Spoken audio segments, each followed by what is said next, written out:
إن الحمد لله نحمده ونستعينه ونستغفره ونعوذ بالله من شرور أنفسنا ومن سيئات أعمالنا من يهده الله فلا مضل له ومن يضلل فلا هادي له وأشهد أن لا إله إلا الله وحده لا شريك له وأشهد أن محمدا عبده ورسوله أما بعد. On remercie Allah subhanahu wa ta'ala pour ses grâces et bien tout ce qu'il nous accorde et on lui demande de déverser ses grâces et ses bénédictions sur le prophète Mohammed sallallahu alayhi wa sallam, sa famille, ses compagnons et tous ceux qui les ont suivis jusqu'au jour de la rétribution. Nous sommes toujours dans notre programme qui est Nawaqid de l'Islam, c'est-à-dire les annulatifs de l'Islam. On a fini avec l'annulatif 4. Là, nous allons rentrer dans l'annulatif 5. Alors le cheikh ici dit l'annulatif 5. Man abrada shay'an mimma ja'a bihi ar-rasul. من أبغض شيئا مما جاء به الرسول ولو عمل به كفر إجماعا والدليل قوله تعالى ذلك بأنهم كرهوا ما أنزل الله فأحبط أعمالهم. جيد سورة محمد verset 9. Ici le cheikh dit celui qui va détester une chose qui est venue avec le prophète Mohammed sallallahu alayhi wa sallam, même s'il pratique cette chose, il a mécru par consensus des savants. Il dit la preuve, Allah a dit dans le Coran, ceci parce qu'ils ont eu la répulsion pour ce qu'Allah a fait descendre, il a annulé leurs œuvres. Il a annulé leurs œuvres. Parce qu'ils ont détesté ce qu'Allah a fait descendre, il a annulé leurs œuvres. Donc c'est clair, c'est un verset qui est plus que clair, que celui qui déteste ce qu'Allah a légiféré, il sort de l'islam, il est kafirun billahi azza wa jalla. Et le cheikh dit, même s'il pratique ça, c'est-à-dire, on a légiféré quelque chose, lui, il déteste ça. Le cheikh dit, même s'il pratique, c'est-à-dire il est en train de pratiquer cette chose, mais le fait de détester ça seulement, il est sorti de l'islam. C'est un kafirun billahi azza wa jalla. Un musulman qui déteste la lapidation en tant que législation d'Allah. Un musulman qui déteste le voile en tant que législation d'Allah. Il déteste la polygamie. Tout ça, c'est du kufr. C'est pourquoi, je dis souvent, parlant des sœurs, que si tu dois détester quelque chose, ce sont les gens qui pratiquent la polygamie. Est-ce qu'ils pratiquent ça conformément comme Allah et son messager ont demandé de faire? Mais de là à détester la polygamie en tant que législation d'Allah, ça c'est du kufr. Ça c'est quoi? Ça c'est du kufr. Jade. D'autres qui détestent la façon dont Allah subhanahu wa ta'ala a partagé l'héritage dans le Coran. Ça aussi c'est du kufr. Donc celui qui déteste ce que Allah a légiféré en tant que législation, c'est-à-dire il déteste cette législation-là qu'Allah subhanahu wa ta'ala a fait descendre, il est mécréant, il est kafirun billahi azza wa jalla. Ça, c'est pas un musulman. Jade, il n'est pas musulman, il est kafirun billahi azza wa jalla. Alors, ici, là, il y a un point qu'il faut comprendre ici, intabihu. Parce qu'il y a des gens qui s'embrouillent ici. Il y a des gens qui viennent, si maintenant, ils te voient, si tu arrives, tu es au Hajj, par exemple, pendant le pèlerinage, il y a le soleil. Tu dis vraiment je suis fatigué, il y a trop de soleil, le hajj vraiment c'est pas facile.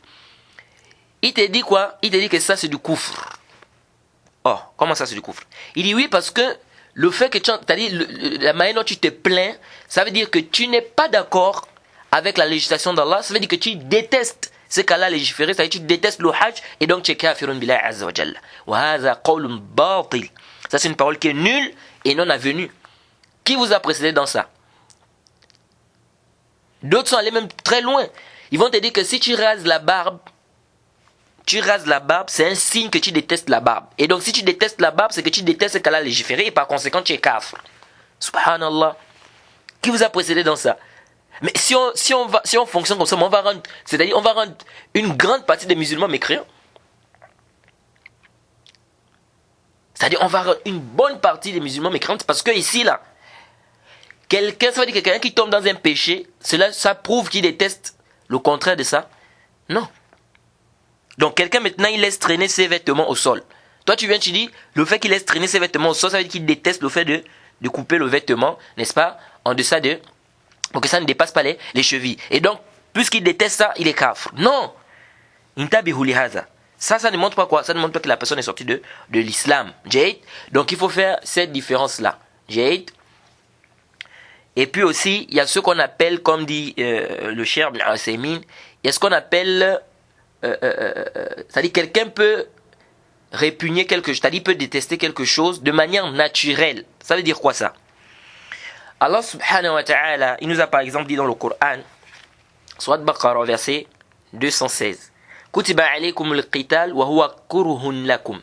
On vous a prescrit le combat et ceci est désagréable pour vous. Est-ce que ça veut dire ici qu'il est kafr? Non. Le Cheikh Ibn Usaymin, il explique que ça c'est par rapport quoi? Au tabi'i, c'est-à-dire naturellement les gens, n'est-ce pas?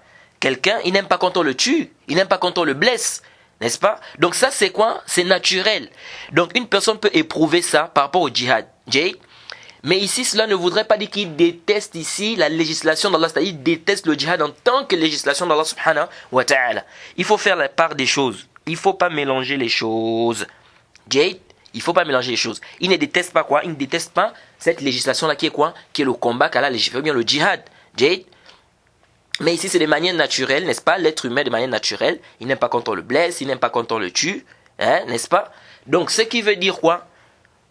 Que ça c'est quoi? Ce n'est pas une preuve ici, ce n'est pas un dalil ici que quoi? Il déteste le djihad en tant que législation d'Allah et qu'il est devenu quoi? Kafirun billahi azza wa jalla. Le Cheikh Usaymin, il a bien détaillé cela dans le tafsir de la sourate Baqarah au tome 3 à la page 48. Donc ici là, celui qui déteste ce que Allah subhanahu wa ta'ala a légiféré, il déteste cette législation là, lui là il est quoi? Il est kafirun billahi azza wa jalla. Il est sorti de l'islam. Et ça c'est connu que c'est quoi? C'est un consensus des savants. C'est-à-dire celui qui se moque de... celui qui déteste ce qu'Allah a légiféré, il sort de l'islam, c'est un kafirun billahi azza wa jal par consensus des savants. Alors le cheikh ici il dit, sixième annulatif. Man istahza'a bi shay'in min dinillahi aw thawabihi أو إعقابه كفر والدليل قوله تعالى ولئن سألتهم ليقولن إنما كنا نخوض ونلعب قل أبالله وآياته ورسوله كنتم تستهزئون لا تعتذروا قد كفرتم بعد إيمانكم. Surat Tawbah, surat 9, donc au verset 65 à 66.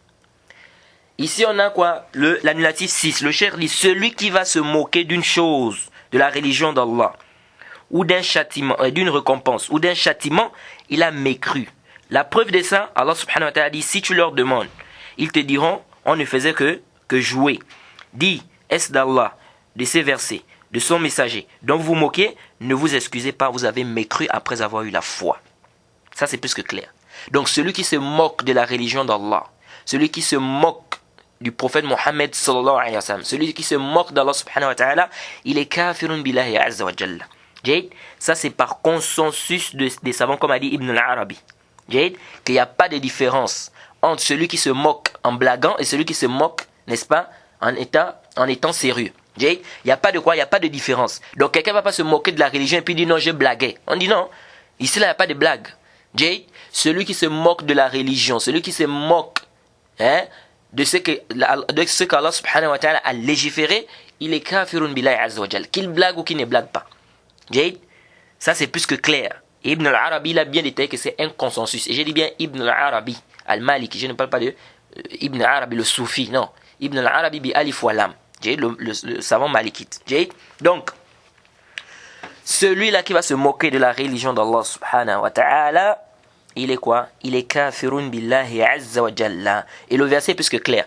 Ce verset est descendu sur des gens qui se sont moqués du prophète Mohammed sallallahu alayhi wa sallam, et ils se sont moqués des compagnons du prophète Mohammed sallallahu alayhi wa sallam. Et donc Allah a fait descendre le verset en disant, si tu leur demandes, ils te diront qu'on est en train de blaguer. Et ça c'est le dalil qui prouve que celui qui le fait même en blaguant, il est kafr.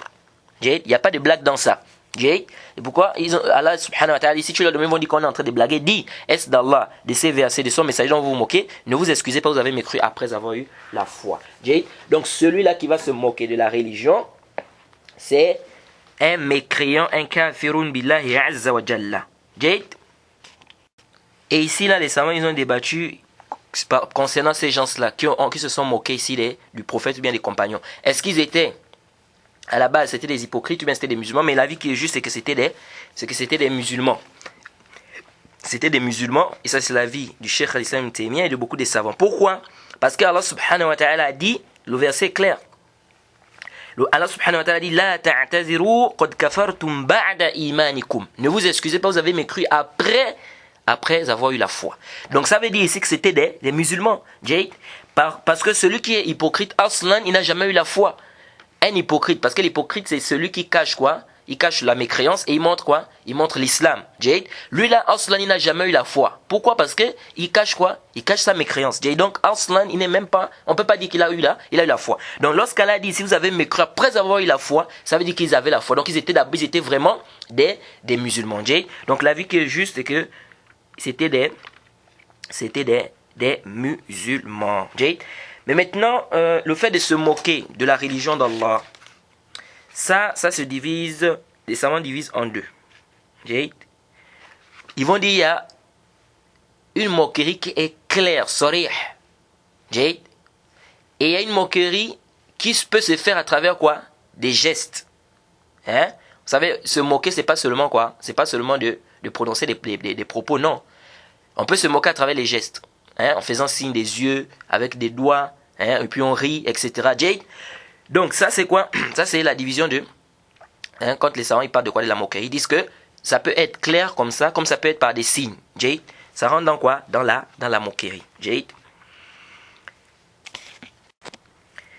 Raison pour laquelle il faut faire très très attention. Jade. C'est pourquoi le Cheikh Ibn Uthaymin, il dit dans le Qawl al-Mufid, il dit celui qui va se moquer de la prière, ou qui va se moquer d'une prière surrogatoire, ou bien de la zakat, ou du jeûne, ou bien du hajj, il est mécréant par consensus des savants. Ou bien il se moque, comme le cheikh a dit ici, d'une récompense. Hein? Comme le prophète, par exemple, il a dit que les gens qui font la zane, ils auront un long coup yawm al-qiyamah. Lui, il fait quoi? Il se moque de ça. Hein? Donc il est en train de se moquer de quoi? D'une récompense. Ou bien on est en train de parler d'un châtiment des gens qui seront en enfer. Lui, il se moque de ça.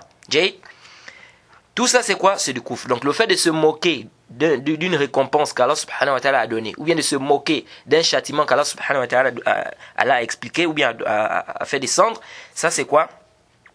Ça c'est du kufr, la personne sort de l'islam. Jade. Maintenant, il y a une question qui se pose ici. Le fait d'insulter les femmes du prophète Mohammed sallallahu alayhi wa sallam. Déjà, il faut savoir que les savants sont tous unanimes que celui qui insulte Aïcha radiallahu anha, c'est un kafirun billahi azza wa jalla. Celui qui insulte Aïcha, comme les chiites font là. Ils insultent Aïcha, ils accusent même qu'Aïcha fait le zina, etc. Ça, c'est du kufr sarih. Pourquoi? Parce qu'il y a une sourate qui est venue, sourate Tawbah, n'est-ce pas? Qui est venue pourquoi? Pour démentir ce que les gens ont, c'est-à-dire le mensonge que les gens ont attribué, bien le mensonge que les gens ont émis à l'égard de qui? De Aïcha radiallahu anha. Maintenant, celui qui insulte les autres femmes du prophète Mohammed sallallahu alayhi wa sallam, ici il y a deux paroles des savants. Certains savants ont dit c'est comme celui qui insulte d'autres femmes en dehors de Aïcha, parmi les femmes du prophète Mohammed sallallahu alayhi wa sallam, c'est comme s'il insultait quoi? Un des compagnons. Il y a ça le même hukm. D'autres ont dit ça le même hukm que celui qui insulte le prophète Mohammed, celui qui insulte Aïcha radiallahu anha. Pourquoi? Ils ont dit Allah subhanahu wa ta'ala a dit dans la sourate 33 au verset 57, Innal ladhina yu'dhuna Allah wa rasulahu la'anahumullahu fid dunya wal akhirah wa a'adda lahum 'azaban muhina. Ceux qui offensent, Allah dit ceux qui offensent Allah et son messager, Allah les maudit ici-bas et dans l'au-delà et leur prépare un châtiment avilissant.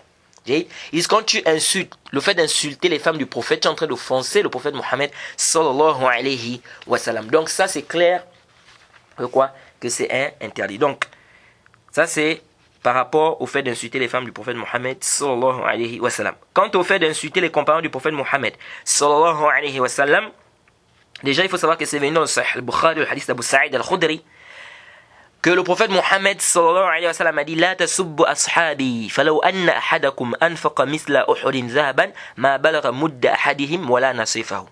Le prophète Mohammed sallallahu alayhi wa sallam a dit n'insultez pas mes compagnons. C'est le nahi, c'est l'interdiction. N'insultez pas. Donc ça veut dire que celui qui insulte les compagnons du prophète, il a quoi? Il a commis un péché. Le prophète a dit n'insultez pas mes compagnons. Si l'un d'entre vous dépense l'équivalent de la montagne de Uhud en or, il ne pourra pas atteindre le moud de l'un d'entre eux, ni même la moitié. Donc le prophète ici dit quoi? Il dit si l'un d'entre nous, c'est-à-dire Si, n'est-ce pas, quelqu'un décide de faire, c'est-à-dire une aumône, n'est-ce pas, qui a la valeur de la montagne de Uhud en or, il ne peut pas atteindre ce que le compagnon a fait comme aumône, n'est-ce pas, ou comme bien, n'est-ce pas, de la taille de quoi? Du moud. Jade. Le moud, c'est lorsque tu prends les deux mains là. Lorsque tu prends tes deux mains, tu les fermes comme ça c'est le moud. Jade. Donc le prophète dit, si tu dépenses quelque chose qui est équivalent à la montagne de Uhud en or, tu ne peux pas atteindre le moud de ce que les compagnons ont dépensé. Ni même la moitié de ça. Est-ce que vous imaginez? Donc ici c'est plus que clair. Donc insulter les compagnons du prophète Mohammed sallallahu alayhi wa sallam, c'est haram, c'est interdit, ça, il n'y a aucun doute là-dessus. Maintenant, est-ce que le fait d'insulter le compagnon ou un compagnon, ça rend la personne mécréante, oui ou non? Ici là, le Cheikh Al-Islam Ibn Taymiyyah, il a fait un tafsir. Il dit si la personne se moque du compagnon, Jade, mais il ne parle pas mal de son intégrité, de son adala, Jade, ni de sa religion, Jade. Il dit ça c'est interdit, mais ce n'est pas du kufr. Jade. Mais si ici, ça veut dire quoi? Ça veut dire que s'il insulte, c'est-à-dire par exemple, il va par exemple insulter le compagnon par exemple, en disant qu'il est avare, hein, il n'a pas assez de science, hein, il n'est pas le zuhd, il ne s'écarte pas du zuhd, il n'est pas, comment on appelle ça? Il ne pratique pas le zuhd, hein, c'est-à-dire il aime le dunya, des trucs comme ça. Le Cheikh Al-Islam Ibn Taymiyyah, il dit quoi? Il dit ça là, c'est quoi? C'est haram, il n'y a pas de doute. Jade. Mais est-ce que la personne est kafir? Non. Jade. Mais le Cheikh Al-Islam Ibn Taymiyyah dit s'il insulte par rapport au adal, par rapport à son intégrité, c'est-à-dire dans la religion, par rapport à la religion, il insulte le compagnon par rapport à ça, il est kafirun billahi azza wa jal. Il dit c'est comme ceux-là, hein, ceux-là par exemple qui ont fait quoi? Ceux qui rendent mécréantes la majorité des compagnons, ou bien qui rendent pervers la majorité des compagnons, ceux-là aussi ils ont quoi? Ils sont des koufars, comme les chiites. Ils ont rendu koufars une grande partie des compagnons, sauf une petite partie qu'ils ont dit non, c'est pas des koufars. Ceux-là c'est du koufr, c'est des koufars. Pourquoi? Tout simplement parce que ça démentit le Coran. Le Coran a dit, Allah subhanahu wa ta'ala a dit qu'il était satisfait des compagnons. Toi tu viens, tu dis que la majorité des compagnons sont des koufars. Donc tu es en train de démentir le Coran. Et ça c'est même mal parlé du prophète. Donc le prophète était entouré des gens qui étaient quoi? Qui étaient des koufars. Le prophète était entouré des gens qui étaient quoi? Qui étaient des pervers. Donc ça c'est dangereux. Ça veut dire qu'Allah subhanahu wa ta'ala, et ce sont eux qui nous ont transmis cette religion. Donc quand toi tu viens, tu dis que la majorité des compagnons c'était des koufars, ou bien tu dis la majorité c'est des pervers, tu es en train de faire quoi? Tu es en train de faire le tort sur la religion. Tu es en train de mal parler de la religion parce que ce sont eux qui nous ont transmis cette religion là.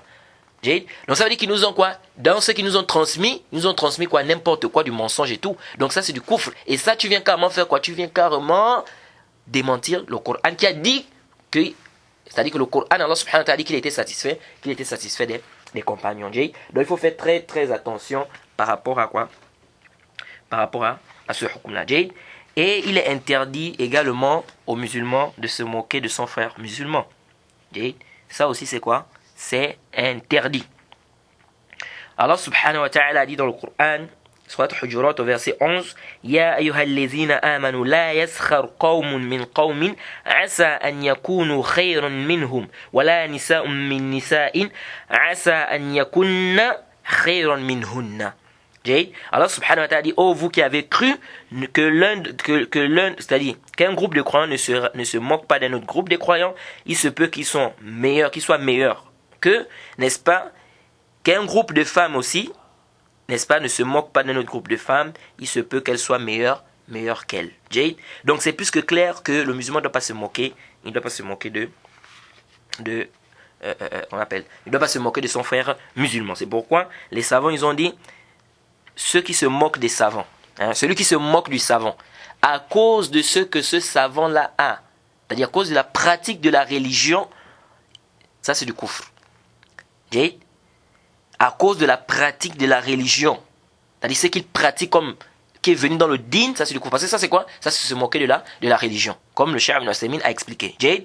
Mais par contre, s'il se moque par exemple du savant, c'est-à-dire c'est pas par rapport à la religion, c'est-à-dire il se moque par exemple de son œil, ou bien il se moque par exemple de son nez, ou bien il se moque de son bras, ou bien il se moque de son pied, ou bien il se moque de sa bouche. Ici là il n'est pas sorti de l'islam. Mais ça c'est pas quoi? C'est pas permis. Il n'est pas sorti de l'islam, mais c'est pas permis. Donc c'est pas permis de se moquer de son frère musulman. Et il n'est pas permis également de s'asseoir avec ceux-là qui se moquent de la religion. Il n'est pas permis. Celui qui s'assoit avec ceux-là qui se moquent de la religion, n'est-ce pas, il fait quoi? Il sort de l'islam si, il fait quoi? S'il est satisfait, il est d'accord. Et s'il est satisfait de ce qu'ils sont en train de faire, il se moque de la religion, tu es d'accord, tu es satisfait, ça c'est du kufr, ça il n'y a même pas de doute. Jade, ça il n'y a même pas un peu de doute là-dessus. Jade, alors Allah subhanahu wa ta'ala il dit dans la sourate Nisa c'est la sourate 4 du Coran, au verset 140. Allah subhanahu wa ta'ala dit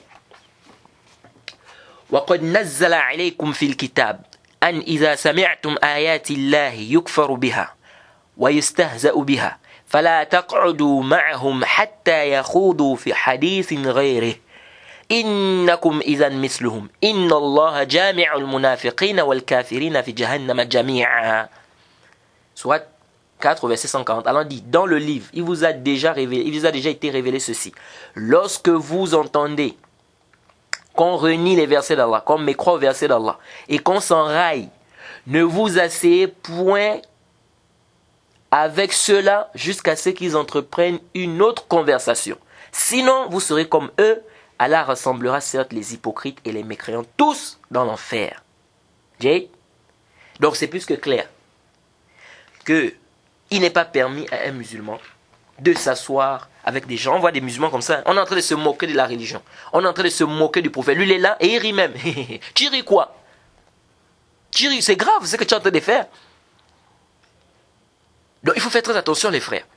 On se moque de la religion d'Allah, on se moque d'Allah, on se moque du prophète Mohammed sallallahu alayhi wa sallam, et toi tu es là, tu es assis, tu es en train de rire. Donc il faut faire très attention les frères. Il faut faire très très attention. Donc c'est clair ici, se moquer de la religion, ça fait partie, ou bien d'une chose qu'Allah a légiférée, ça fait partie du kufr, de la mécréance. Jade. Alors le cheikh il vient ici, l'annulatif 7. L'annulatif 7, le cheikh dit as-sihru wa minhu as-sarf wa al-'atf faman fa'alahu aw radiya bihi kafar wa dalil qawluhu ta'ala wa ma yu'allimana min ahadin hatta yaqula innama nahnu fitnatun fala takfur. Le cheikh ici il dit l'annulatif 7, la magie. Il dit fait partie de ça le sarf et le 'atf. Le sarf c'est le fait quoi? C'est le fait, n'est-ce pas, de faire en sorte que deux personnes se détestent. L'homme et la femme par exemple se détestent. C'est le sarf. Le 'atf c'est le contraire, c'est-à-dire faire en sorte que l'homme et la femme puissent s'aimer, ou deux personnes puissent s'aimer. Jade, donc à travers la magie. Ça c'est quoi? C'est le 'atf. Il dit celui qui va le faire, ou qui est satisfait de cela, il a mécru. Donc celui qui fait ça, donc la magie, ou bien celui qui est d'accord, qui est satisfait de ça, il est kafirun billahi azza wa jalla. Le cheikh dit, le dalil, la parole d'Allah subhanahu wa ta'ala, où Allah dit, il n'enseignait à personne, n'est-ce pas, cela, c'est-à-dire la magie, sans qu'il ne leur dise, nous sommes une tentation pour vous, ne soyez pas mécréants, ou ne sois pas mécréants. Nous sommes une tentation pour vous, ne sois pas mécréants. Donc, ici là, le cheikh a pris ce verset pour prouver que quoi que la magie c'est de la mécréance. Parce que ceux-là qui enseignent la magie, ils ont dit, nous sommes une tentation, ne soyez pas mécréants. Donc celui-là qui va pratiquer la magie, ou bien qui va faire la magie, ou qui va apprendre, n'est-ce pas, c'est quoi? C'est du kufr billahi azza wa jalla. Ça c'est comment on appelle l'istidlal du cheikh. Donc le cheikh il est en train de parler ici d'un verset. Ce verset se trouve dans la sourate Baqara, on va détailler ça, parce que le cheikh a juste amené une partie, n'est-ce pas, du verset. Jade. Déjà il faut savoir d'abord que la magie, ça fait partie de quoi? Des grands péchés sans aucun doute. Jade, c'est venu dans le Sahih al-Bukhari, le hadith d'Abu Hurayra radiyallahu anhu. Anna Rasulullah sallallahu alayhi wa sallam qala. Le prophète, il dit que le prophète Mohammed, sallallahu alayhi wa sallam a dit, Ijtanibu sab'a mubiqat. قالوا يا رسول الله ما هن قال الشرك بالله والسحر وقتل النفس التي حرم الله إلا بالحق وأكل الربا وأكل مال اليتيم وتولي يوم الزحف وقذف المحصنات الغافلات المؤمنات. Donc le prophète Mohammed sallallahu alayhi wa sallam a dit, éloignez-vous des 7 péchés destructeurs. Ils ont dit, quels sont ces péchés-là? Le prophète a dit, l'association, donc le shirk billah, la magie, le fait de tuer, n'est-ce pas, une âme qu'Allah subhanahu wa ta'ala a rendue sacrée, sauf de droit. Manger le riba, donc l'intérêt usuraire. manger l'argent de l'orphelin, fuir le jour du combat, n'est-ce pas? Et le fait d'accuser les croyantes, n'est-ce pas, de fornication ou d'adultère. Tout ça, ça fait partie de quoi? Des grands péchés, donc des 7 péchés destructeurs. Ça ne veut pas dire qu'il n'y a que 7 péchés, il n'y a que 7 grands péchés, non. Donc ici, là, le prophète Mohammed a cité quoi? La magie. Donc la magie fait partie des grands péchés. Ça, il n'y a aucun doute là-dessus. Alors, c'est quoi la magie? Les savants, ils ont divergé sur la définition de la magie. Et ceci est dû au fait que la magie a plusieurs formes. Ibn Qudama, par exemple, il dit que là, la magie, ce sont des incantations, des nœuds qui ont une influence dans le cœur, dans le corps, qui rendent malades, qui peuvent même tuer et qui divisent l'homme et la femme. D'autres ont dit, c'est le fait qu'une mauvaise âme utilise des paroles ou des actes qui font sortir des choses qui sortent de l'ordinaire. Et à la kulli hal, les savants ils ont donné plusieurs définitions. C'est pourquoi l'imam Shafi'i, il a dit dans son livre Al-Um, il a dit que la magie c'est quoi? Ismun jami' li anwa' mutanawwi'a. Il dit que c'est un nom pluriel qui englobe plusieurs catégories. Et il y a certains savants qui ont donné aussi une définition autre que celle citée précédemment. Ils ont dit quoi? Et c'est une bonne définition, cette définition. Ils ont dit c'est istikhdam ash-shayatin wal isti'ana biha fi husul amrin biwasitati taqarrub li zalika ash-shaytan bima yuhib. Ils ont dit quoi? C'est le fait d'utiliser des diables, donc des shayatin, parmi les djinns, et le fait de s'aider d'eux pour obtenir quelque chose en se rapprochant de ces diables-là par ceux qu'ils aiment. Donc ça fait quoi? Ça fait partie de quoi? Ça c'est quoi? C'est la définition de la magie de manière globale. Sinon, comme je vous ai dit, les savants ils ont divergé. À cause de quoi? À cause du fait que la magie, il y a plusieurs catégories. Alors le cheikh ici, il a cité un verset. Mais le cheikh a juste apporté une partie du verset. Sinon, le verset, il est quoi? Le verset, il est plus long que cela. C'est-à-dire, le cheikh n'a mené ici que la partie dont il avait besoin pour s'argumenter par rapport au sujet. Mais sinon, le verset, c'est un verset un peu long. Nous allons lire ici le verset, parce qu'on doit expliquer aussi certains points par rapport à ce verset. Le verset se trouve dans la sourate Baqara. Sourate Baqara, c'est la sourate 2 du Coran, au verset 102. Allah subhanahu wa ta'ala, il dit واتبعوا ما تتلو الشياطين على ملك سليمان وما كفر سليمان ولكن الشياطين كفروا يعلمون الناس السحر وما أنزل على الملكين ببابل هاروت وماروت وما يعلمان من أحد حتى يقولا إنما نحن فتنة فلا تكفر فيتعلمون منهما ما يفرقون به بين المرء وزوجه وما هم بضارين به من أحد إلا بإذن الله ويتعلمون ما يضرهم ولا ينفعهم ولقد علموا لمن اشتراه ما له في الآخرة من خلاق ولبئس ما شروا به أنفسهم لو كانوا يعلمون. جيد. Ça c'est le verset 102 de la sourate Baqara, donc sourate 2. Allah subhanahu wa ta'ala dit, et ils suivent, Allah subhanahu wa ta'ala dit, et ils suivent ce que les diables racontent contre le règne de Suleiman. Alors que Suleiman n'a jamais été mécréant, mais bien les diables. Ils enseignent aux gens la magie, ainsi que ce qui est descendu aux 2 anges, Harut et Marut, à Babylone. Mais ceux-ci n'enseignaient rien à personne, qu'ils n'aient dit d'abord, nous ne sommes rien qu'une tentation, ne sois pas mécréant. Ils apprennent auprès d'eux ce qui sème la désunion entre l'homme et la femme, entre l'homme et son épouse. Or, ils ne sont capables de nuire à personne qu'avec la permission d'Allah. Et les gens apprennent ce qui leur nuit et ne leur est pas profitable. Et ils savent très certainement que celui qui acquiert ce pouvoir, c'est-à-dire la magie, n'aura aucune part dans l'au-delà. Certes, quelle détestable marchandise pour laquelle ils ont vendu leurs âmes, si seulement ils savaient. Jade, si seulement ils savaient. Donc ce verset est plus que clair. Le cheikh rapportait juste la partie qui dit quoi? Ne soyez pas, ou bien ne sois pas mécréant. Pour prouver que celui-là qui fait la magie, il est kafr. Jade. Mais le verset, il est un peu plus long, comme je viens de vous le lire. Jade. Alors, ce verset-là, on a rapporté plusieurs paroles par rapport à la descente de ce verset. Jade. Vous savez qu'Allah subhanahu wa ta'ala a assujetti les djinns au service de Suleiman alayhi salam. Certains juifs ont commencé à propager la nouvelle que Suleiman faisait de la magie. C'est pourquoi les djinns étaient à son service. Et donc Allah a fait descendre le verset. Pour dire quoi? Que Suleiman n'a pas mécru Mais ce sont les shayatines qui ont mécru. Ils enseignent aux gens la magie et ce qu'on a fait descendre sur les deux anges. Alors, dans les livres de Tafasir, on dit qu'il y avait quoi? Il y avait des djinns qui montaient au ciel pour prendre des informations concernant les choses à venir, concernant les choses qui devaient se produire sur la terre. Et ils venaient ensuite sur la terre pour donner cette information-là aux êtres humains. Donc les charlatans, les marabouts, etc. Alors, les informations se sont propagées. Et les gens prenaient ces informations et ils écrivaient ça dans des livres. Et la nouvelle s'est répandue que les djinns connaissent le monde invisible. Alors le prophète Suleiman, il a eu écho de cela. C'est-à-dire qu'il a été informé de cela. Qu'est-ce qui s'est passé?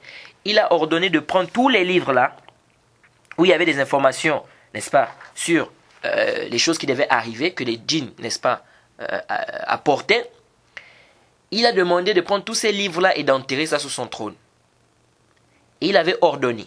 Il avait dit que s'il entendait encore qu'une personne venait à dire que les djinns connaissaient le monde invisible, il devait quoi?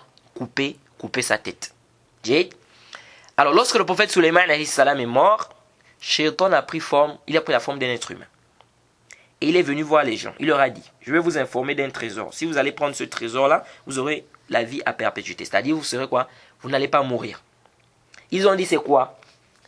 Il les a emmenés au trône de Suleiman alayhi salam. Arrivé là-bas, il s'est mis à l'écart. Ils lui ont dit de s'approcher, il a refusé. Parce que dans l'histoire, on dit quoi? On dit que lorsque Suleiman a enterré ces livres-là sous son trône, tout shaitan, tout diable qui voulait s'approcher de son trône se brûlait. Donc le diable là savait que s'il s'approchait, il devait se brûler. C'est pourquoi il est resté à l'écart. Donc ils ont demandé au diable de s'approcher. Il a dit non. Il a dit fouillez simplement la chose dont je vous ai parlé. Si vous ne trouvez pas ça, tuez-moi. Alors ils ont fait quoi?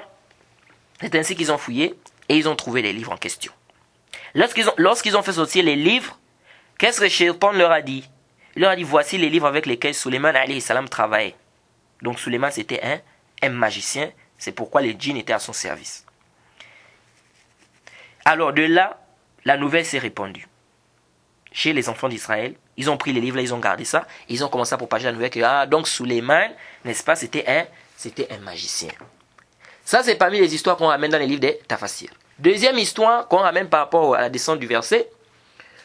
On dit que, ça a été rapporté par Ibn Abi Hatim dans son tafsir, que le prophète Suleiman alayhi salam, il avait un écrivain. Et cet écrivain-là, il écrivait tout ce que le prophète Suleiman alayhi salam lui demandait d'écrire. Ou lui demandait de faire. Lorsqu'il finissait d'écrire, il mettait ce qu'il écrivait là sous le trône du prophète Suleiman alayhi salam. Lorsqu'il est mort, qu'est-ce qui s'est passé?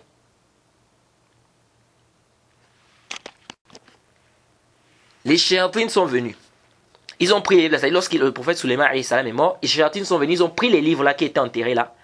Ils ont ouvert et à chaque 2 lignes, ils ont écrit quoi? Ils ont écrit des incantations, des choses qui ont un rapport avec quoi? Avec la magie.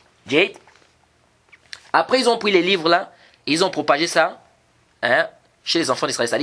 Ils ont partagé ça en disant quoi? Que regardez, voilà les livres que Suleiman alayhi salam utilisait. Il faisait quoi? Il faisait de la magie. Et la nouvelle s'est répandue chez les enfants d'Israël que le prophète Suleiman, c'était un magicien. Et lorsque le prophète Mohammed sallallahu alayhi wa sallam est arrivé, la nouvelle continuait. C'est-à-dire ça continuait toujours. Les gens continuaient toujours à dire quoi? Que le prophète Suleiman alayhi salam, c'était un magicien. Et d'ailleurs même, on dit que même en ce moment chez les juifs, c'est un débat entre eux là-bas. Entre eux même là-bas, c'est un débat. Il y en a parmi eux qui disent que le prophète Suleiman était un magicien, d'autres disent non, etc. C'est un grand débat entre eux. Alors le verset est descendu pour prouver clairement que c'était quoi? C'était du mensonge qu'ils ont raconté, n'est-ce pas, sur le prophète Suleiman alayhi salam. Et donc Allah a fait descendre le verset pour dire quoi? Que Suleiman n'a pas mécru, mais ce sont les shayatines qui ont mécru, ils enseignent aux gens la magie, et ceux qu'on a fait descendre aux 2 anges. Alors ça c'est un peu les histoires qu'on rapporte par rapport à ce verset. Mais en réalité cette histoire-là, ce n'est pas le prophète Mohammed sallallahu alayhi wa sallam qui raconte cette histoire. Ça c'est une histoire que, c'est-à-dire les savants, certains savants classés parmi les Israéliyat. C'est-à-dire c'est des informations qui nous viennent des Juifs. Donc affirmer que l'histoire est vraie, c'est-à-dire c'est comme ça que l'histoire s'est produite, vraiment, haza fihi nazar. Mais ça a été rapporté dans quoi? Dans les livres des Tafasir. Et dans les livres des Tafasir, vous allez trouver beaucoup des histoires comme ça, n'est-ce pas? Des Israéliyat, c'est-à-dire des histoires qui viennent des Juifs. Et bien évidemment, il y a des règles et des principes. Comment travailler avec ça? Comment est-ce que les savants, c'est-à-dire comment est-ce que les savants ont expliqué, n'est-ce pas, le mu'amala qu'on doit avoir par rapport aux Israéliyat. Ça aussi, c'est détaillé dans les usul des tafsir, etc. Alors, dans dans le verset, on a dit que Suleiman n'a pas mécru. Suleiman alayhi salam n'a pas mécru. Mais que ce sont les diables qui ont mécru. Ils enseignaient aux gens la magie. Et ce qu'on a fait descendre aux deux anges, Harut et Marut. Alors là, il y a un problème. Dans le livre des Tafasir, on dit que ce sont les anges qui sont descendus sur la terre et qui sont venus enseigner aux gens la magie. C'est pourquoi ils ont dit aux gens que nous sommes une tentation pour vous. Ne sois pas mécréants. Donc dans le livre des Tafasir, certains savants ont dit que on n'a pas fait descendre sur les anges, ce qu'on a fait descendre sur les anges, c'est-à-dire que les anges aussi sont venus enseigner aux gens la magie, mais c'était une épreuve pour les gens. C'est-à-dire Allah subhanahu wa ta'ala a choisi ces anges-là pour enseigner aux gens la magie comme étant une épreuve pour eux.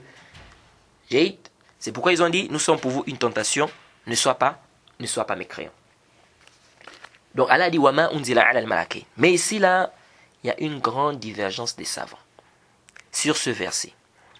Lorsqu'Allah dit Wama unzila ala al-malakain, et ceux qu'on a fait descendre sur les deux anges. Qu'est-ce que ça veut dire le ma ici? Wama, ma là, ça veut dire quoi? Les savants ils ont divergé sur le ma là. Qu'est-ce que ça veut dire dans la langue arabe? Pourquoi? Parce que le mot ma dans la langue arabe, ça peut avoir le sens de ce, ça peut avoir le sens de la négation. Si on dit que le sens c'est ce, ça veut dire et ce qu'on a fait descendre sur les deux anges. Comme c'est traduit généralement dans les traductions du Coran. Et ça peut aussi avoir le sens de quoi? De la négation. C'est-à-dire, et on n'a pas fait descendre sur les deux anges. Donc de là, il y a eu une grande divergence des savants sur le verset. Est-ce que réellement, quand on a dit Wama unzila ala al-malakain, est-ce que ça veut dire et ce qu'on a fait descendre sur les deux anges? Ou est-ce que ça veut dire et on n'a pas fait descendre sur les deux anges? Donc ici, les savants ont divergé sur le ma. Le ma là, il a quel sens? Est-ce que ça veut dire allez-y, c'est-à-dire et ce qu'on a fait descendre? Ou bien est-ce que ça veut dire on n'a pas fait descendre, c'est la négation? Certains savants ont dit le sens ici c'est on n'a pas fait descendre.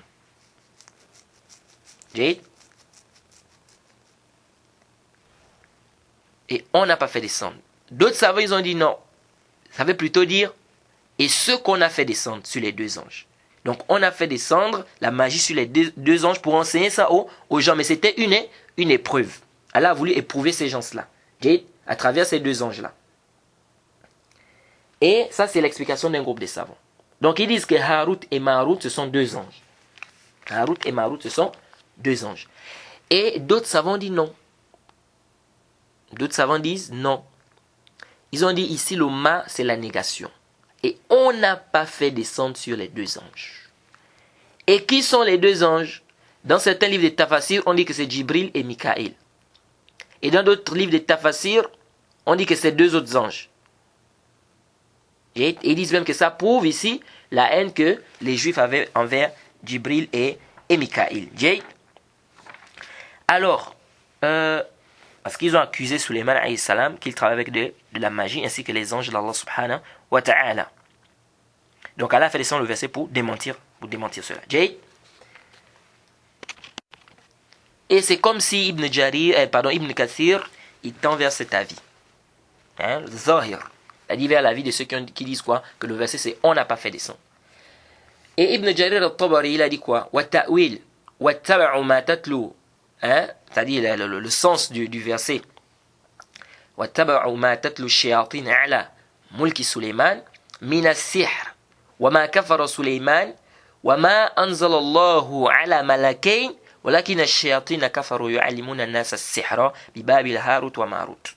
Il dit quoi? Que le sens qu'ils suivent ce que racontent les shayatines concernant le règne de Suleiman, parlant de la magie. Il dit Suleiman n'a pas mécru et on n'a pas fait descendre la magie sur les deux anges, mais ce sont les shayatines qui ont mécru, ils enseignaient aux gens la magie, Bibabil, Harut et Marut. Okay? Certains viennent et disent, le sens ici que quand Allah subhanahu wa ta'ala dit, ils enseignaient aux gens, c'est pas en fait enseigner la magie, c'est le i'lan seulement. C'est-à-dire, ils disaient seulement aux gens, la tafa'alu kaza, la tafa'alu kaza, ne faites pas ça, ne faites pas ça, ne faites pas ça. Mais ça là, ça contredit le zahir du texte. Parce que le texte a dit, وَمَا يُعَلِّمَانِ مِنْ أَحَدٍ حَتَّى يَقُولَ إِنَّمَا نَحْنُ فِتْنَةٌ فَلَا تَكْفُرْ.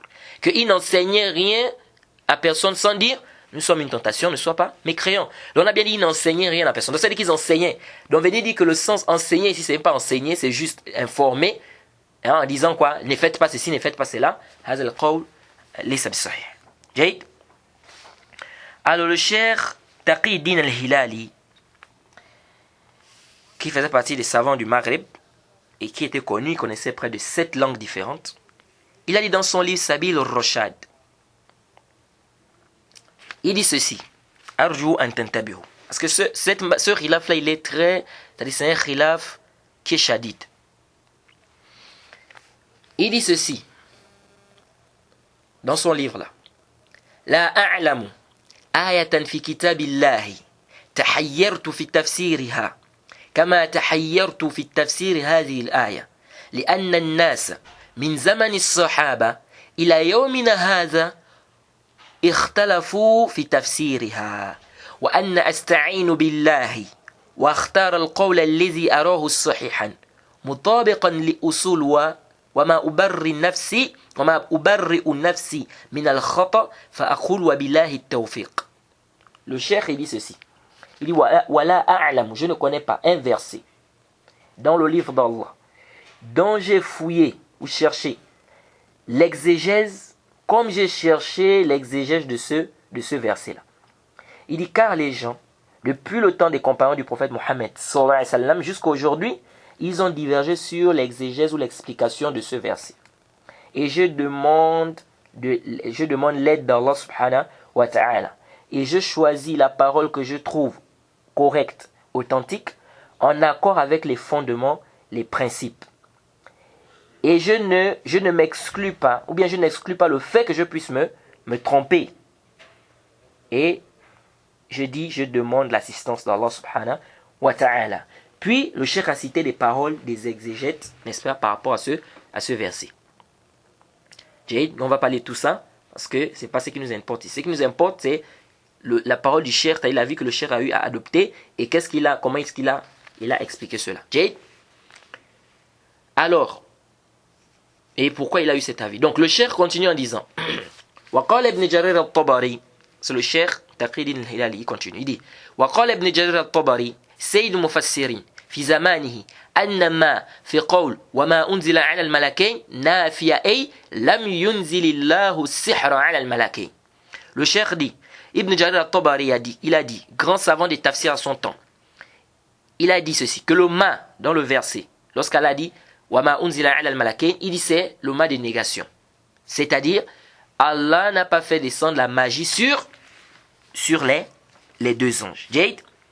وهما جبريل وميكائيل أو هما ملكان آخران لأن الله حرم السحر وجعله كفرا وشرا وفسادا فكيف ينزله على الملكين ليعلماه الناس وقد أخبر أن الشياطين هم الذين كفروا وهم الذين يعلمون الناس السحر فكيف يفعل الملكان ما تفعله الشياطين والله لطيف بعباده. Le cheikh il dit, on n'a pas fait descendre sur la magie sur les deux anges. Et il dit, qui sont-ils les deux anges-là? Jibril et Mikaïl. Il dit, ou bien c'est deux autres anges. Il dit, parce que Allah subhanahu wa ta'ala a interdit la magie. Et il a fait de la magie, il a fait en sorte que il a dit que c'est de la mécréance. Et que c'est un mal. Et que c'est une destruction. Il dit, comment est-ce qu'Allah subhanahu wa ta'ala peut faire descendre cela sur les deux anges pour qu'ils enseignent ça aux gens? Le cheikh veut dire quoi ici? Que Allah subhanahu wa ta'ala interdit la magie. Il a dit que quoi? Que c'est un mal. Alors comment est-ce qu'Allah va faire descendre encore ça sur les anges et dire aux anges d'enseigner ça aux gens? Alors que Allah subhanahu wa ta'ala nous a informé déjà que ce sont les diables qui ont mécru. Et que ce sont eux qui enseignent aux gens la magie.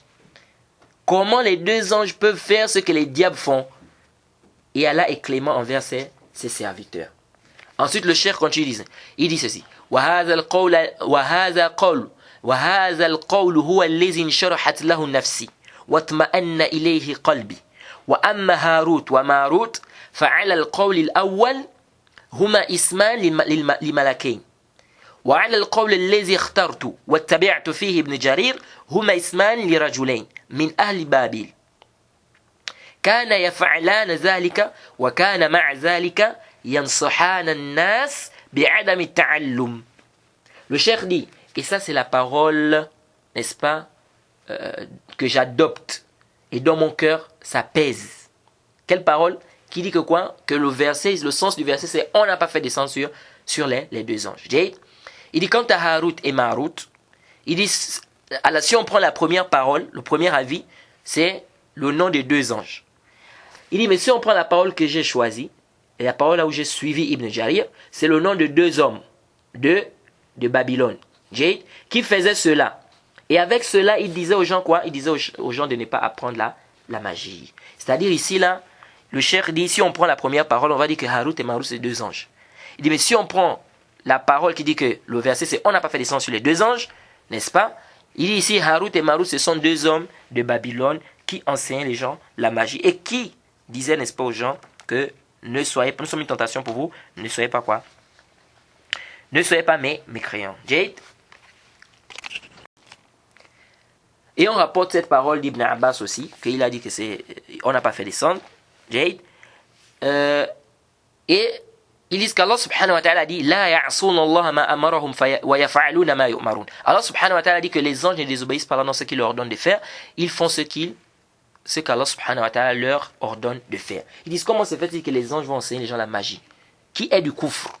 C'est-à-dire la magie c'est du koufr. Comment se fait-il que les anges vont venir enseigner aux gens la magie alors que les anges ne désobéissent pas à Allah subhanahu wa ta'ala? Jade, le Cheikh Ibn Uthaymin, lui, il est plutôt d'avis que le verset, le sens du verset ici c'est quoi? C'est et ce qu'on a fait descendre, c'est-à-dire on a fait descendre ça sur les deux anges, c'est-à-dire on a fait descendre la magie sur les deux anges pour enseigner ça aux gens. Jade, c'était une épreuve pour eux. C'est pourquoi le Cheikh il dit dans son tafsir, il dit que oui, les anges ne désobéissent pas à Allah, n'est-ce pas? Ils font ce qu'Allah leur demande de faire. Et si c'est Allah qui leur a demandé de faire ça, donc ils font quoi? Ils le font. Ils disent donc, le cheikh il dit donc il n'y a pas de problème. Et il explique quoi? Il explique que c'était en fait quoi? Une épreuve pour les gens. Mais d'autres disent que enseigner la magie c'est de la désobéissance. Comment Allah subhanahu wa ta'ala peut-il demander qu'on lui désobéisse? En plus, enseigner de la magie, c'est du koufr pour certains, parce que c'est un long khilaf aussi là-bas. Alors, comment les anges peuvent-ils venir enseigner la mécréance sur la terre et dire aux gens, non, ne faites pas, ne soyez pas des mécréants. C'est-à-dire, ils enseignent aux gens le koufr et ils disent quoi? Et ils disent non, ne faites pas. Donc, ici, là, c'est quoi? C'est un khilaf qui est vraiment vaste. Le khilaf, c'est pas une petite divergence. Et certains ont dit non, il n'y a pas de problème. Allah a fait cela pour les éprouver. C'est comme Allah subhanahu wa ta'ala a envoyé quoi? Les anges pour éprouver les trois personnes. L'aveugle, celui qui avait le problème des cheveux, celui qui avait le problème de la peau. Ils disent quoi? Que Allah subhanahu la tête, pardon, c'est qui a le problème de la tête. Ils disent qu'Allah subhanahu wa ta'ala avait envoyé des anges aussi pour éprouver ces gens-là. Ils disent donc il n'y a pas de mal, ici le hadith dans Sahih Bukhari et Muslim. Ils disent donc ici il n'y a pas de mal si Allah subhanahu wa ta'ala envoie des anges pour venir éprouver les êtres humains et les êtres humains. Sincèrement, les frères, la masse, elle est très compliquée. La divergence, c'est une grande divergence entre les savants. Parce que lorsqu'on regarde aussi le contexte du verset, on a l'impression que le ma ici veut dire et ce qu'on a fait descendre.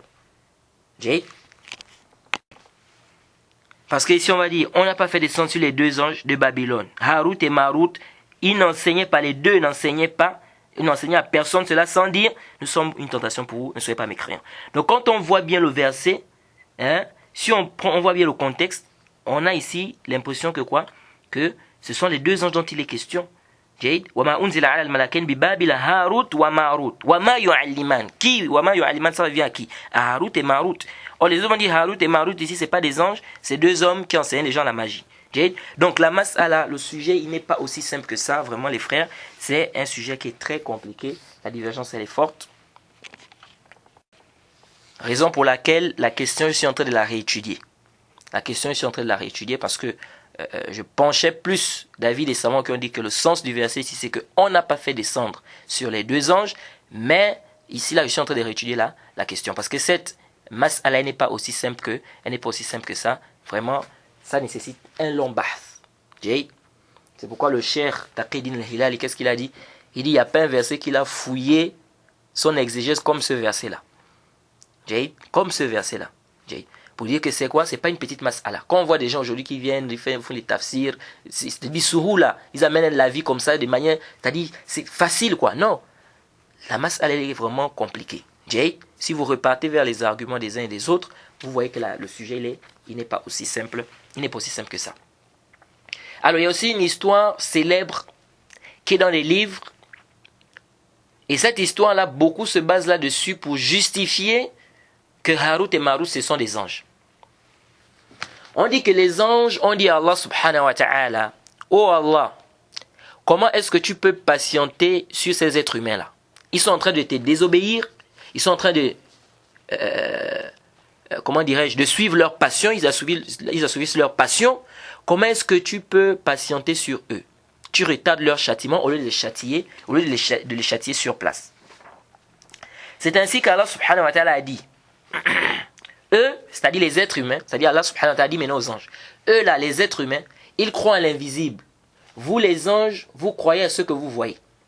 C'est comme ça qu'Allah subhanahu wa ta'ala a dit aux anges. Il dit, si je vous faisais descendre sur la terre, et que je vous donnais des passions, et je mettais des diables, n'est-ce pas, afin de vous perturber, vous allez tous tomber dans des péchés.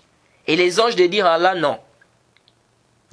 Même si tu nous fais cela, on ne va pas tomber dans des péchés. Alors Allah subhanahu wa ta'ala a dit aux anges, choisissez 2 anges parmi vous. C'est ainsi qu'ils ont choisi 2 anges. Qui sont-ils? Ils ont choisi Harut et Marut. Allah les a donc fait descendre sur la terre. Donc les 2 anges là, Harut et Marut. Il leur a dit, vous allez là-bas, il faut juger avec justice. Alors ils ont commencé à juger avec justice et Allah les a éprouvés.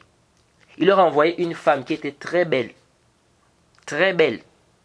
Cette femme, lorsqu'elle est arrivée, qu'est-ce qui s'est passé? Elle leur a proposé. Elle leur a dit, soit vous faites la fornication avec moi, soit vous tuez cet enfant-là. Il y avait un enfant qui était là. Elle a dit, soit vous tuez cet enfant-là, soit vous faites la fornication avec moi, soit vous buvez le vin, soit vous vous prosternez devant cette statue. Donc elle leur a donné le choix. C'est comme ça qu'ils se sont dit, se prosterner pour autre qu'Allah. Ça c'est grave, c'est du koufr. Alors si on tue aussi quelqu'un, c'est grave, ça fait partie des grands péchés de tuer la personne. La fornication aussi, c'est grave. Alors ils ont dit quoi? Ils ont préféré boire le vin, l'alcool. Alors lorsqu'ils ont bu le vin, c'est-à-dire lorsqu'ils ont bu l'alcool, ils se sont saoulés. Et qu'est-ce qui s'est passé? Ils ont fait la fornication avec cette femme. Ils ont tué l'enfant. Ils se sont prosternés devant la statue. Donc, comme ils sont devenus sous, qu'est-ce qu'ils ont fait? Tout ce qui, c'est-à-dire que ceux qu'ils ont fui là, ils sont tombés dans ça. Ils ont fait la fornication, ils ont tué l'enfant et ils se sont prosternés devant la statue. C'est pourquoi certaines personnes vont vous dire, à travers le vin, on peut faire le reste des péchés. Quelqu'un qui a bu le vin, c'est-à-dire il est devenu sous, au point où il ne sait plus ce qu'il fait, il est capable de frapper sa mère, de frapper son père. Il est même capable d'avoir des rapports sexuels avec sa sœur, de violer sa sœur. Vous voyez, c'est pourquoi vous voyez les sagesses dans lesquelles l'islam a fait quoi? L'islam a interdit le vin. C'est quelque chose de quoi? C'est quelque chose de mauvais. Ça détruit la société, le vin que vous voyez là. Ou l'alcool que vous voyez là. Alors, ensuite, l'histoire nous dit que la femme leur a demandé de lui enseigner le plus grand nom d'Allah. Et c'est comme ça qu'ils ont enseigné cela à cette femme. Et elle est montée. Elle est retournée, elle est montée vers le ciel. Et elle est arrivée là-bas vers une étoile. Et dans d'autres versions, on dit que ces anges-là, ils ont demandé à Allah pardon. Allah leur a dit, vous choisissez. Ou je vous châtie ici-bas, ou je vous châtie dans l'au-delà. Ils ont choisi d'être châtiés sur la terre. Alors, cette histoire-là, vous la trouvez dans les Tafasir, Ibn Kathir et bien d'autres. Mais c'est une histoire qui est makzouba. C'est une histoire mensongère. C'est-à-dire c'est une fausse histoire. C'est une fausse histoire. D'ailleurs, c'est une histoire mensongère. Ibn Kathir, lui-même, il a fait quoi? Il a rendu cette histoire-là. Il a dit que c'est faible. C'est une histoire qui vient des Juifs. D'ailleurs, Ibn Kathir a rendu cette histoire-là quoi? faible. Donc c'est une fausse histoire. Et puis, c'est même quoi? Il y a même des choses qui sont réprouvées à l'intérieur. C'est munkar. Comment est-ce que les anges vont commettre ces péchés-là? Hein? Il y a du nakar, alors qu'on sait que les anges ne désobéissent pas à Allah subhanahu wa ta'ala, ils ne commettent pas des péchés. Mais comment ils vont commettre ça? Et il y a du nakar. C'est-à-dire, Allah subhanahu wa ta'ala dit, vous allez désobéir, les anges débattent avec Allah subhanahu wa ta'ala. C'est-à-dire, Allah subhanahu wa ta'ala dit, si je vous fais descendre, vous allez désobéir à Allah subhanahu wa ta'ala. Et eux, ils disent, non, on ne va pas désobéir. Donc c'est comme s'ils débattent avec Allah subhanahu wa ta'ala. Comment se fait-il que les anges vont maintenant, ils demandent, et maintenant Allah subhanahu wa ta'ala leur dit, bon, choisissez, puisque vous dites que vous n'allez pas désobéir, choisissez 2 anges parmi vous. Et ils ont choisi Harut et Marut. Et ils arrivent sur la terre ici, ils viennent boire le vin, ils font le zina, ils tuent, ils font le shirk. Les anges. Non. Ça c'est la désobéissance. Allah subhanahu wa ta'ala dit qu'ils ne désobéissent pas à Allah subhanahu wa ta'ala. Donc ça c'est des choses munkara, c'est des choses qui sont réprouvées. Hein? Donc ce hadith là, si vous le voyez dans des livres, ou si vous entendez des gens ramener cette histoire-là, sachez que c'est une histoire qui n'est pas authentique, c'est une histoire fausse, c'est une histoire mensongère. Et certains viennent avec ce hadith-là pour prouver que Harut et Marut étaient des anges. Parce que quoi? Parce que dans l'histoire, on dit qu'on leur a demandé de choisir 2 anges, et ils ont choisi Harut et Marut. Mais ce hadith-là, cette histoire-là, elle est quoi? Elle est mensongère, c'est une histoire qui est fausse. Donc voilà un peu ce qu'il faut retenir par rapport à ce verset. La magie, on peut diviser la magie en 2. Il y a une catégorie dont les savants sont tous unanimes que c'est de la mécréance. Et une autre catégorie où les savants ont divergé. Et ça, beaucoup de gens ne savent pas ça. Qu'il y a une catégorie de magie où les savants ont divergé. N'est-ce pas? Et cette divergence-là, c'est entre les savants et la sunna. Comme les savants divergent sur celui qui abandonne la prière. Est-ce qu'il est kaf ou bien il n'est pas kaf? Par paresse. Tout en reconnaissant l'obligation de la prière. Alors, et on va détailler cela, Inch'Allah. C'est-à-dire, on va parler de cette catégorie-là. Une question se pose. Une première question se pose d'abord ici. Est-ce que la magie est réelle? La magie, c'est quelque chose de réel? Ici, il y a une divergence des savants. La majorité des savants disent la magie, il y a une catégorie qui est réelle, il y a une catégorie qui est illusoire. Il y a une catégorie qui est réelle et il y a une catégorie qui est illusoire. Ibn Hazm, il dit non, la magie n'est qu'illusion. Il n'y a pas de doute que haza qawlun batil. Il n'y a aucun doute que cette parole elle est nulle. C'est une parole qui est nulle et qui est à rejeter. Et il s'appuie sur quoi? Sur des versets comme le verset qui se trouve dans la sourate Taha, c'est-à-dire sourate 20 verset 66, où Allah subhanahu wa ta'ala a dit yukhayyalu ilayhi min sihrihim annaha tas'a. Il dit, lorsque Allah a demandé, c'est-à-dire lorsqu'Allah a dit, j'étais plutôt, n'est-ce pas, et voilà que leurs cordes et leurs bâtons lui parurent ramper par l'effet de leur magie. Parlons de qui? Des magiciens au temps de qui? De Moussa alayhi salam. Et voilà que leurs cordes et leurs bâtons lui parurent ramper par l'effet de la magie. Il dit, lui parurent ramper. Donc ça veut dire que c'est pas réel. Donc cette magie qui est illusoire, c'est quoi en fait? C'est une magie en fait. Le magicien va faire des choses, en réalité, c'est-à-dire cette chose qu'il fait là n'est pas réelle. Mais ce sont les yeux, c'est comme il a ensorcelé les yeux des gens. Par exemple, tu vas voir comme beaucoup là, tu vois comme s'il veut couper la main. Ou bien comme s'il a coupé la main, alors qu'en réalité, il n'a pas coupé sa main. Mais ce sont tes yeux qui voient comme si sa main est coupée. Donc ce sont des incantations, des choses comme ça qu'ils font, n'est-ce pas, pour ensorceler les yeux des gens. Donc les yeux voient que la main est coupée, mais en réalité la main n'est pas coupée. Donc ici là, Allah subhanahu wa ta'ala dit quoi? Que lorsqu'ils ont jeté les cordes et puis les bâtons, c'est-à-dire ces bâtons, ces cordes lui parurent ramper par l'effet de leur magie. À qui? À Moussa alayhi salam. Donc Ibn Hazm s'appuie sur ce verset, et sur le verset où Allah dit Saharu a'yunan nas. Lorsqu'ils eurent jeté, ils ensorcelèrent les yeux des gens. Ils ensorcelèrent les yeux des gens. Donc c'est ça, c'est de ce verset, dans ces versets-là, qui s'est appuyé, n'est-ce pas, pour dire que la magie est illusoire. Mais on dit ça, c'est pas juste, ça c'est une parole qui est batil. Ici, là, le verset nous a parlé d'une catégorie de magie, oui, qui est la magie illusoire, il n'y a pas de doute. Mais ça ne veut pas dire qu'il n'y a que ça. Le verset n'a pas dit qu'il n'y a que ça comme magie. Non. Et Allah subhanahu wa ta'ala nous a demandé de nous préserver de quoi? Des magiciens. Lorsqu'Allah subhanahu wa ta'ala dit dans la sourate 113 verset 4, وَمِن شَرِّ نَفَّاثَاتِ فِي الْعُقَدِ, Allah subhanahu wa ta'ala demande de chercher la protection contre le mal de celles qui souffrent, c'est-à-dire les sorcières, sur les nœuds ou les sorciers. Donc ça veut dire quoi? Que la magie, c'est pourquoi on nous demande de demander protection à Allah contre ça. Ça veut dire que ça a un effet réel. Ça veut dire que ça quoi? Ça a un effet réel. Et il y a plusieurs versets qui prouvent que la magie est réelle. Déjà le verset dans Surat Baqarah, le verset 102, quand on a lu وَمَا هُمْ بِضَارِّينَ بِهِ مِنْ أَحَدٍ إِلَّا بِإِذْنِ اللَّهِ. Or ils ne sont capables de nuire à personne qu'avec la permission d'Allah. Ils ne sont capables de nuire à personne qu'avec la permission. Ça veut dire que la magie peut nuire. Ça veut dire que la magie peut nuire. Mais Allah subhanahu wa ta'ala dit quoi? Ils ne peuvent pas nuire sauf par la permission d'Allah subhanahu wa ta'ala. Et ça c'est clair. C'est pourquoi le musulman il doit quoi? Ça montre ici la croyance.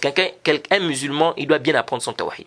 Parce que lorsque tu as bien appris le tawhid, tu es tranquille. Allah te dit ici qu'ils ne sont capables de nuire à personne sauf par la permission d'Allah. Tu vas voir des musulmans, maintenant il a peur d'un sorcier.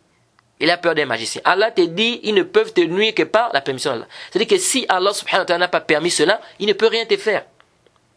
Il ne peut rien te faire. Et si la magie n'avait pas un effet réel, Allah ne devait pas dire quoi? Ils ne sont capables de nuire que par la permission d'Allah. Et il y a aussi des hadiths de Bukhari et Muslim, le hadith de Aïcha, où le prophète a été ensorcelé. Et on reviendra sur ce hadith, parce que les gens apportent beaucoup d'ambiguïté par rapport à ça. Bukhari et Muslim, le prophète a été ensorcelé réellement. Donc ça prouve que la magie est réelle.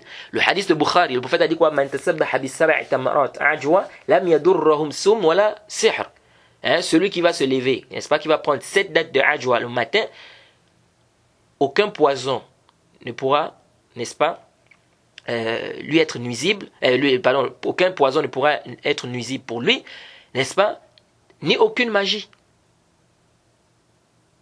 Aucune magie ne pourra lui nuire, aucune magie ne pourra lui nuire, aucun poison ne pourra lui nuire. Donc c'est plus que clair. C'est plus que clair que la magie a un effet réel. Parce que sinon, Allah ne devait pas dire ici quoi? Le prophète, ne devait pas dire que aucun poison ne pourra lui nuire, ou bien aucune magie ne pourra lui nuire. Donc le fait que le prophète dise ici que aucune magie ne pourra lui nuire, ça veut dire que la magie peut nuire. Donc c'est un effet réel. C'est un effet réel. Donc la magie, on divise la magie en deux. Nous avons une magie qui est réelle et nous avons une magie qui est illusoire. C'est-à-dire que on a l'impression que la chose est là, mais alors qu'en réalité ce n'est pas le cas. Et on a une autre magie qui est quoi? Qui est réelle. Donc deux types de magie, une magie qui est illusoire et une magie qui est quoi? Qui ne prend pas du sihr takhili et du sihr haqiqi. Donc une magie qui est illusoire et une magie qui est réelle. Maintenant, est-ce que la magie c'est du kufr? Et est-ce que le magicien, il a une punition dans la législation, qu'on doit le tuer? Ça, c'est ce qu'on va détailler, Inch'Allah, le cours prochain. Donc on s'arrête ici, on demande qu'Allah nous facilite, qu'Allah nous pardonne. Wa subhanaka Allahumma bihamdik, wa ashhadu an la ilaha illa anta astaghfiruka wa ashhadu an la ilaha illa anta astaghfiruka wa atubu ilaik. Assalamu alaikum wa rahmatullahi wa barakatuh.